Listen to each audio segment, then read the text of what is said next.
একজনে সদকা চাইলে, দান চাইলে আমরা তাকে ফেরত দিয়ে দেই, অন্যদিকে মুখ ফিরিয়ে নেই।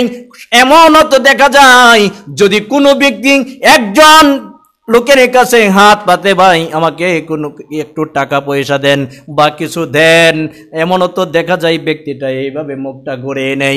এমনও বলার তার সময় নাই যে তোমাকে দেওয়ার মতো আমার কাছে কিছু নাই, অথবা তুমি পরে এসো আমি তোমাকে দিব, এই পরিমাণ সময় তো পাই নাই।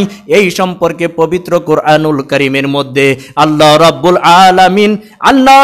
আলামিন পবিত্র কুরআনুল কারীমের মধ্যে বলেন, والذين يكنزون الذهب والفضة ولا ينفقونها في سبيل الله فبشرهم بعذاب أليم।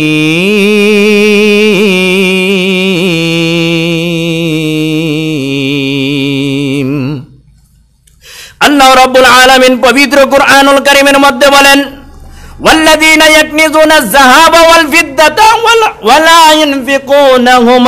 ওয়ালা ইনফিকুনাহা। এমন লোক সমাজের মধ্যে রয়েছে যারা স্বর্ণ এবং মুদ্রা, স্বর্ণ এবং রৌপ্য জমা করে রাখে, ভবিষ্যতের জন্য জমা করে রাখে। ওয়াল্লাযীনা ইয়াকনিজুনা আয-যাহাবা ওয়াল ফিদ্দাতা ওয়ালা ইনফিকুনাহা ফি সাবিলিল্লাহ। সমাজের মধ্যে এমন ব্যক্তি রয়েছে যারা স্বর্ণ এবং রৌপ্য জমা করে রাখে, স্বর্ণ এবং রৌপ্য জমা করে রাখে, আল্লাহর রাস্তায় দান করে না। আল্লাহ রাব্বুল আলামিন ওই ব্যক্তিদের সম্পর্কে পবিত্র কুরআনুল কারীমের মধ্যে বলেন, ওগো নবীজি আপনি বলে দেন, ফাবাশশিরহুম বিআযাবিন আলীম, তাদের জন্য রয়েছে যন্ত্রণাদায়ক শাস্তির সুসংবাদ। এবার বলুন তো শাস্তির সংবাদটা কি, সুসংবাদ না দুঃসংবাদ? বুঝতেছেন তো আমার কথা?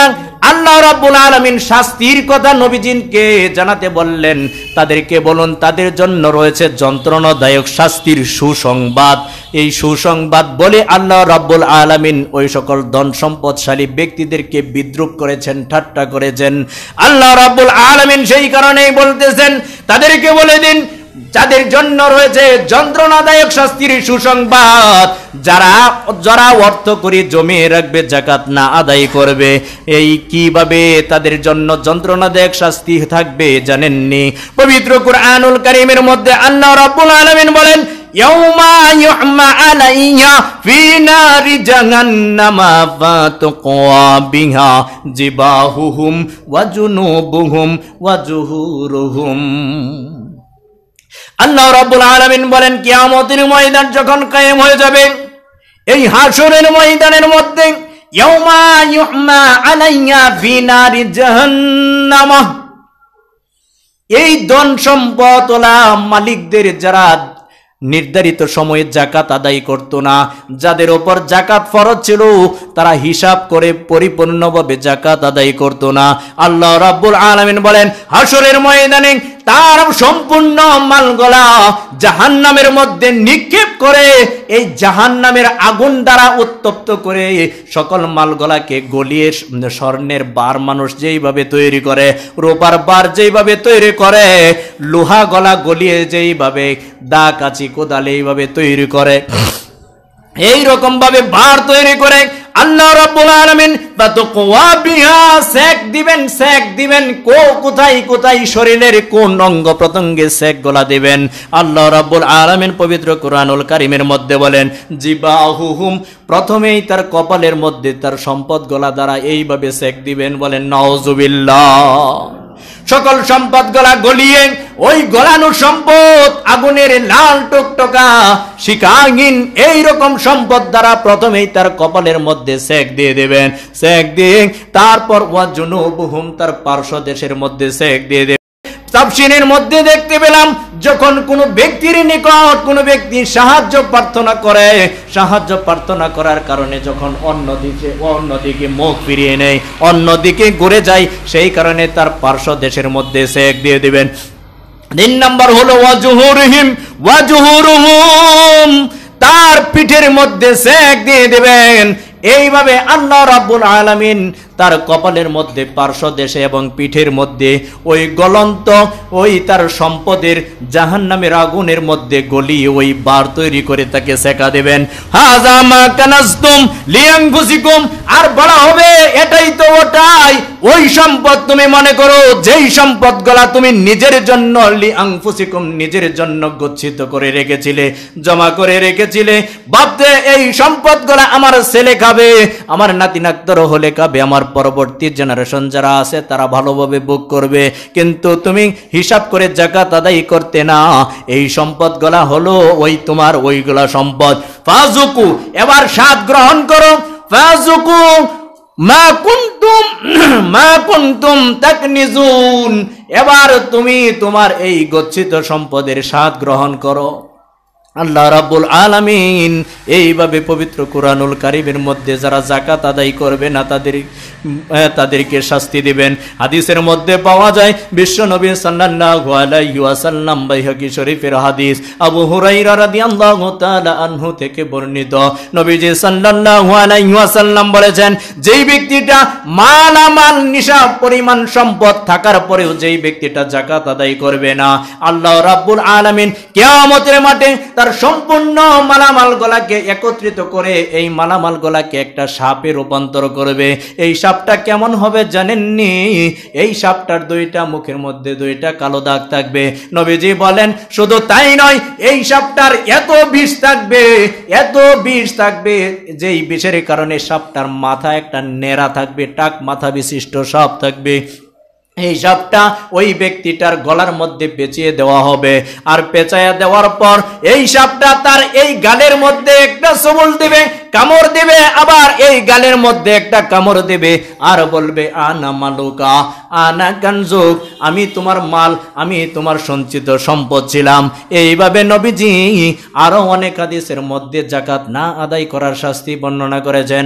সম্মানিত হাজিরিন, যেহেতু সংক্ষিপ্ত সময়, সেই কারণে এত বিশাল আলোচনা করার সময় সুযোগ থাকে না, তাই আমাদের ওপর যাদের ওপর যাকাত ফরজ হয়েছে, যদি হিসাব নিজে না করতে পারি তাহলে কোনো আলেম ওলামাকে সাথে নিয়ে বসে হিসাব করে পরিপূর্ণভাবে যাকাত দিতে হবে।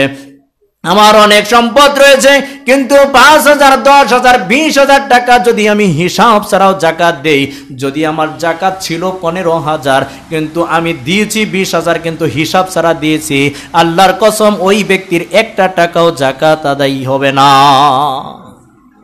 এই কারণেই আমাদের যাকাতটা পরিপূর্ণভাবে হিসাব করে দিয়ে দিতে হবে। আল্লাহ রাব্বুল আলামিন এবার পবিত্র কুরআনুল কারীমের মধ্যে বলেন যে কোন ব্যক্তিগুলা যাকাত নিতে পারবে, এবং যাকাতের তো একটা নির্ধারিত খাত রয়েছে, আছে না? আল্লাহ রাব্বুল আলামিন নিজে এই যাকাতের নির্ধারিত খাত দিয়ে দিয়েছেন। পবিত্র কুরআনুল কারীমের মধ্যে আল্লাহ রাব্বুল আলামিন বলেন, ইন্নামাস সাদাকাতু লিল ফুকারা'i ওয়াল মাসাকিনি ওয়াল আমিলিনা আলাইহা ওয়াল মুআল্লাফাতি কুলুবুহুম ওয়া ফির রিকাবি ওয়াল গারিমিনা ওয়া ফি সাবিলিল্লাহ ওয়া বিনিস সাবিল ফারিদাতাম মিনাল্লাহি ওয়াল্লাহু আলিমুন হাকীম। আল্লাহ রাব্বুল আলামিন পবিত্র কুরআনুল কারীমের মধ্যে যাকাত আদায় করার নির্ধারিত খাত দিয়েছেন 8টা। কয়টা? 1 নাম্বার হলো ইন্নামাস সাদাকাতু লিল ফুকারা, 1 নাম্বার হলো ফকির। এবার ফকিরের সংজ্ঞার মধ্যে কি পাওয়া যায়? দেখেন, আমরা তো ফকির ওই ব্যক্তিটাকে ভাবি যে সমাজের মধ্যে এমন দেখা যায় যারা হাত পেতে ভিক্ষা করে, আমরা তাদেরকেই কিন্তু ফকির হিসাবে জানি। কিন্তু ফকিরের সংজ্ঞা কিতাবাদির মধ্যে, তাফসিরের মধ্যে কি পাওয়া যায় জানেননি? ফকির হলো ওই ব্যক্তি যার নিসাব পরিমাণ সম্পদ নাই, যাকাত দিতে পারবে না, ওই ব্যক্তিটাই সংজ্ঞা অনুসারে হলো ফকির। ফকির কেমন? যেহেতু সময় সংক্ষিপ্ত, শুধু ফকিরের কথাটাই আমি বলি। ফকির ওই ব্যক্তি যেই ব্যক্তিটা সমাজের মধ্যে মোটামুটি ভাবে চলতে পারে, কিন্তু তার গচ্ছিত কোনো সম্পদ নাই, ব্যাংক ব্যালেন্সে কোনো টাকা নাই, ভালো কোনো স্বর্ণ রৌপ্য এইরকম ভাবে নিসাব পরিমাণ সম্পদের মালিক না, কিন্তু সে যা ইনকাম করে 3 বেলা মোটামুটি ভাবে খেয়ে চলতে ফিরতে পারে এবং তার কাপড় চোপড় দিয়েও ভালোভাবে পড়তে পারে, এই লোকটা কিন্তু কোনোদিন আপনার নিকট যাকাত চাইবে না। ফকির হলো ওই ব্যক্তি যার নিসাব পরিমাণ সম্পদ নাই, কিন্তু আমরা তো এই ব্যক্তিকে জীবনেও কোশ্চিন কালেও জাকাত দেই না। দেই জাকাতের টাকা এইরকম ব্যক্তিকে আমি দেখছি না যে সমাজের মধ্যে এরকম ব্যক্তিকে দিতে। তাহলে ফকির হলো ওই ব্যক্তি যার নিসাব পরিমাণ সম্পদ নাই, কিন্তু সমাজের মধ্যে দেখা দৃষ্টিতে সে চলতে পারে, এই ব্যক্তিটাকেও কি করা যাবে? জাকাত দেওয়া যাবে। যদিও ওই ব্যক্তিটা আপনার কাছে জাকাত চাইবে না, আপনি তাকে ইচ্ছা করলে ভালো একটা উপহার দিতে পারেন জাকাতের টাকায় হিসাব করে, অথবা তাকে নিয়ে আপনার সমাজের মধ্যে আছে আপনার প্রতিবেশী, তাকে নিয়ে 5,000 টাকা দিতে পারেন, 2,000 টাকা দিতে পারেন, 500 টাকা দিতে পারেন, যে এটা তোমাকে উপহার দিলাম, ঈদের মধ্যে তুমি বাজার সদাই কইরো। কিন্তু ওই ব্যক্তিটা ফকির ব্যক্তি, কোনোদিন ফকিরের যে সংজ্ঞায় পাওয়া যায় ওই মধ্যবিত্ত লোক কখনোই আপনার নিকট জাকাত চাইবে না। তাহলে আমাদেরকে এই তাফসিরের মধ্যে পাওয়া যায় যে ফকির ব্যক্তিকে যদি, যেই ব্যক্তিটা সমাজের মধ্যে মধ্যবিত্ত মোটামুটি চলতে পারে কিন্তু তার উপর জাকাত ফরজ না, এই ব্যক্তিটাকে যদি কোনো ব্যক্তি তার জাকাতের টাকা প্রদান করে তাহলে তার সব ডাবল। কি ডাবল? সে দুইটা সব পাবে। একটা হলো জাকাত আদায় করার, আরেকটা হলো ওই ব্যক্তিটা যে জাকাত চাইতে পারে না, তুমি নিজে উপজা, আমি নিজে গিয়া আমি তাকে জাকাতের অর্থটা প্রদান করলাম, এই কারণে আল্লাহ রাব্বুল আলামিন ডাবল সওয়াব দিবেন। এবার আসুন, ওয়াল মাসাকিন হলো 2 নম্বর হলো মিসকিন। মিসকিনের সংজ্ঞাই ফিকার কিতাবের মধ্যে কি পাই?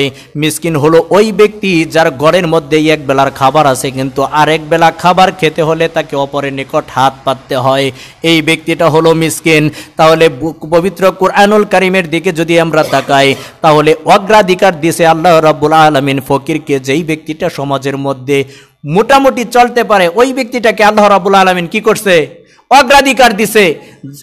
অগ্রাধিকার দেওয়ার কারণ আল্লাহ রাব্বুল আলামিন জানে যে এই বান্দা আমার জাকাত কারো কাছ থেকে চাইবে না, কখনোই চাইবে না, সে এইভাবেই কষ্ট করে চলবে। এই কারণেই ফকিরকে আল্লাহ রাব্বুল আলামিন প্রথমে দিয়ে অগ্রাধিকার দিছে। আমাদেরকে একটু যাচাই বাছাই করে দেখতে হবে সমাজের মধ্যে যে কোন ব্যক্তিটার যে মোটামুটি খেয়ে যাচ্ছে, চলে যাচ্ছে, কিন্তু তার অভাব অনটন বা সে স্বাচ্ছন্দ্যে চলতে পারতেছে না, এই লোকগুলা তালাশ করে তাকে জাকাত প্রদান করতে হবে।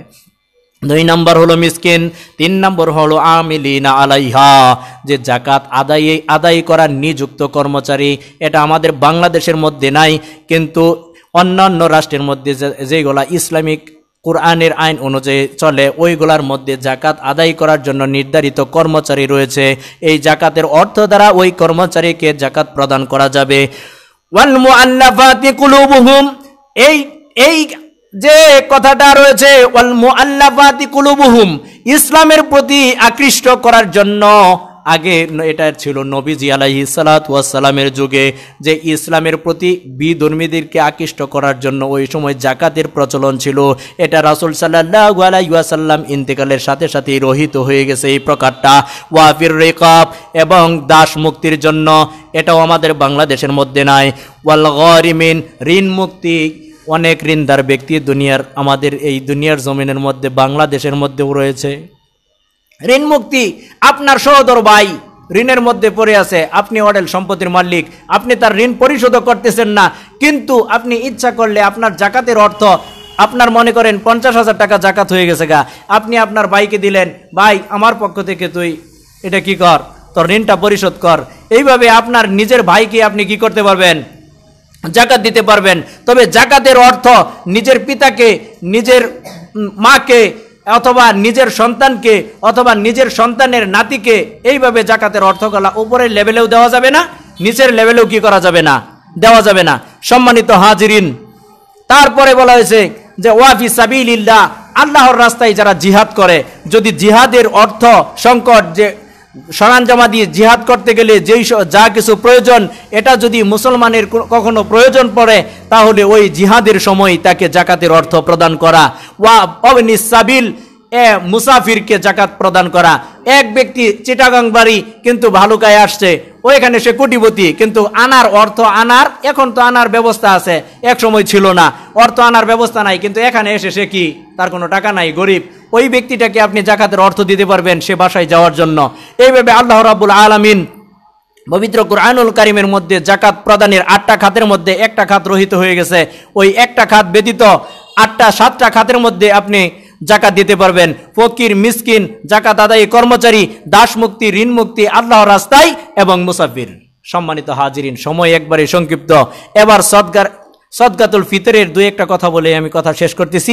সদকাতুল ফিতর হলো জাকাতের যেই রকম ভাবে নিসাব পরিমাণ সম্পদ 1 বছর আপনার নিকট থাকতে হয়, কিন্তু সদকাতুল ফিতরের ক্ষেত্রে নিসাব পরিমাণ সম্পদ আপনার নিকট 1 বছর কি থাকতে হবে না। যদি যেই দিন আপনি সদকাতুল ফিতর প্রদান করবেন, যে ওই দিনও ঈদুল ফিতরের নামাজের পূর্বে আপনি যদি নিসাব পরিমাণ সম্পদের মালিক হয়ে যান, তাহলেই আপনার উপর সদকাতুল ফিতর আদায় করা কি ওয়াজিব। এইখানে দুইটা কথা আছে, যে জাকাতের যেটা একবারে পরিপূর্ণভাবে যে 1 বছর অতিক্রান্ত হইতে হয়, যত এই মালামাল আমাদের ব্যবহারিক ব্যতীত উচ্ছিষ্ট যত মালামাল রয়েছে এইভাবে হিসাব করতে হয়। সদকাতুল ফিতরের ক্ষেত্রে এত দরাবাধা নিয়ম নাই। আপনি মনে করেন যে এই আপনার নিসাব পরিমাণ সম্পদ একসাথে আপনার হাতে নাই, তারপরেও যদি আপনি সদকাতুল ফিতর আদায় করেন, কি হবে? আপনার সদকাতুল ফিতর আদায় হয়ে যাবে। আর সদকাতুল ফিতর আপনি কাকে দিবেন? জাকাত আদায়ের যে খাতগুলো রয়েছে 7টা খাত, যারা ওই ফকির মিসকিন যারা রয়েছে, এইভাবে 7টা খাতের মধ্যে আপনি সদকাতুল ফিতর আদায় করবেন। আর সদকাতুল ফিতর আদায়েরও কিছু নিয়ম রয়েছে। আমাদের বাংলাদেশে তো ওই যে এবার খালি হিসাব করে এইভাবে যে এই বছর সর্বনিম্ন কত টাকা সদকাতুল ফিতরের হিসাব হয়েছে, 115 বা 110, 120 এরকম। আমরা যারা কোটিপতি তারা ওই 110-এর মধ্যে থাকি, আর যারা একবারে ওই সামান্য কিছু মানে কোনোভাবে ফিতরাটা দিতে পারবো তারা ওই 110-এর মধ্যে থাকি। কিন্তু নবীজি সাল্লাল্লাহু আলাইহি ওয়াসাল্লাম এই 110-এর হিসাবটা নবীজি সাল্লাল্লাহু আলাইহি সাল্লামের আমলে আটা এবং গমের মূল্য ছিল অনেক। সেই কারণেই নবীজি ওই সময় সাহাবাদেরকে বলেছেন যে যেহেতু এইটার মূল্য অনেক বেশি, তা সেই জন্যেই 1 সাকে তোমরা 2 জনে দিতে পারবে, অর্ধ সা করে এক একজনের ফিতরা আদায় করতে পারবে। আর অন্যান্য জিনিসের দাম ছিল কম, খেজুর, জব, কিশমিশ এইগুলা দাম ছিল, পনির এইগুলার দাম ছিল কম। সেই জন্য নবীজি সাল্লাল্লাহু আলাইহি সাল্লাম বলেছে এইগুলো তোমরা 1 সা করে দিবে। এখন বর্তমানে 3.3 কেজি মানে 3 কেজির কিছু উপরে, আর শেরের হিসাব করলে 3.5 শের। এইভাবে আমাদের হিসাব করে দিতে হবে। সম্মানিত হাজিরিন, আমাদের যাদের অর্থকরী বেশি, আমরা খেজুর, কিশমিশ বা অন্যান্য যেই জিনিসগুলো রয়েছে ওই নির্ধারিত হিসাব করে আপনাকে দিতে হবে না। বালুকা বাজারে আপনি গেলেন, গিয়ে দেখবেন যে আপনার খেজুরের হিসাব কত। আপনার 3.3 কেজি খেজুরের হিসাব কত টাকা আসে? আপনি খেজুর 200 টাকা কেজি আছে, 400 টাকা কেজি আছে, 600 টাকা কেজি আছে। নিজের মশলা আপনি নিজেই বের করতে পারবেন। ওইখানে গিয়ে আপনি খেজুরের হিসাব করবেন যে খেজুরের আমার একজনের মূল্য আসে 600 টাকা, আপনি একজনের ফিতরা দিবেন 600 টাকা। ওই যে ইসলামিক ফাউন্ডেশনের যে আপনাকে নির্ধারিত করে দিছে যে খেজুর দিয়ে দিলে আপনাকে 1000 দিতে হবে, 1500 দিতে হবে, কোনো দরকার নাই। বালুকা বাজারে যাবেন, আপনি কিশমিশের হিসাব করবেন যে এই কিশমিশ কেজি কত, যদি আপনি দিতে পারেন ওই হিসাবে আপনি দিবেন। পনিরের হিসাব করবেন যে এটার মূল্য কত, আমার এলাকার মধ্যে দোকানপাটের মধ্যে যত টাকা বিদ্যমান এটার হিসাব করে আমি আমার ফিতরা আদায় করে দিব। ওই নির্ধারিত খাতের জন্য আমার বসে থাকতে হবে না। সম্মানিত হাজিরিন, আল্লাহ রাব্বুল আলামিন আর একটা কথা না বললেই নয় যে শবে কদর নবীজি সাল্লাল্লাহু আলাইহি ওয়াসাল্লাম হাদিসের মধ্যে সাহাবাদেরকে বলেছেন যে প্রথম নবীজি সাল্লাল্লাহু আলাইহি ওয়াসাল্লাম প্রথম রমজানের প্রথম দশকে একবার শবে কদর তালাশ করেছেন। আমি হাদিসটা সংক্ষিপ্ত বলতেছি যে তারপর দ্বিতীয় দশকে তালাশ করছেন, তারপর তৃতীয় দশকে তালাশ করছেন। নবীজি সাল্লাল্লাহু আলাইহি ওয়াসাল্লাম একদিন এই যে কবে শবে কদর এটা বলার জন্য বাহিরে বের হয়েছে, 2 জন সাহাবীর মধ্যে ঝগড়া হইতেছে। হঠাৎ করে নবীজি সাল্লাল্লাহু আলাইহি ওয়াসাল্লাম সাহাবাদেরকে বললেন, সাহাবীরা আমি তো তোমাদেরকে এই তারিখটা জানানোর জন্য বের হয়েছিলাম, কিন্তু এই ঝগড়ার কারণে আল্লাহ রাব্বুল আলামিন আমাকে এই তারিখটা ভুলিয়ে দিয়েছেন। সেই জন্য আর আমরা কি করতে পারি নাই, রাসূল সাল্লাল্লাহু আলাইহি সাল্লাম থেকে শবে কদরের নির্ধারিত সময়টা নিতেও পারি নাই, নবীজি সাল্লাল্লাহু আলাইহি সাল্লাম আমাদেরকে দিতেও পারে নাই। এটা আল্লাহ তাআলারই খেলা। সেই জন্য নবীজি সাল্লাল্লাহু আলাইহি সাল্লাম বলেছেন যে তোমরা রমজানের শেষ দশকের যে বেজুর রাত্রিগুলো রয়েছে প্রত্যেক রাত্রিতেই তোমরা শবে কদরের তালাশ করবে। সম্মানিত হাজিরিন, আমরা এই যে আজকে থেকে বেজুর রাত্রি আমাদের আসবে 21, 23, 25, 27, 29, এইভাবে আমরা প্রত্যেক রাত্রেই কমপক্ষে কিছু না কিছু ইবাদত করার চেষ্টা করব। শবে কদরের ওই শুধু 27-এর আশায় বসে থাকবো না, প্রত্যেকটা রাত্রেই বেজুর রাত্রিতে আমরা হাদিস অনুসারে আমরা শবে কদর তালাশ করার চেষ্টা করব। সম্মানিত হাজিরিন, যাই কিছু কথাবার্তা বললাম, আল্লাহ রাব্বুল আলামিন ইহার মধ্যে যদি কোনো ভুল ভ্রান্তি হয়ে থাকে আমাদের কথার মধ্যে মাফ করে যেই কথাগুলো আদায়যোগ্য আমরা যাতে প্রত্যেকটা কথাগুলোর ওপর আমল করতে পারি সেই তৌফিক আল্লাহ রাব্বুল আলামিন আমাদের সকলকে দান করুন। সকলে বলুন আমিন। ওয়া আখিরু দাওয়ানা আনিল হামদুলিল্লাহি রাব্বিল আলামিন।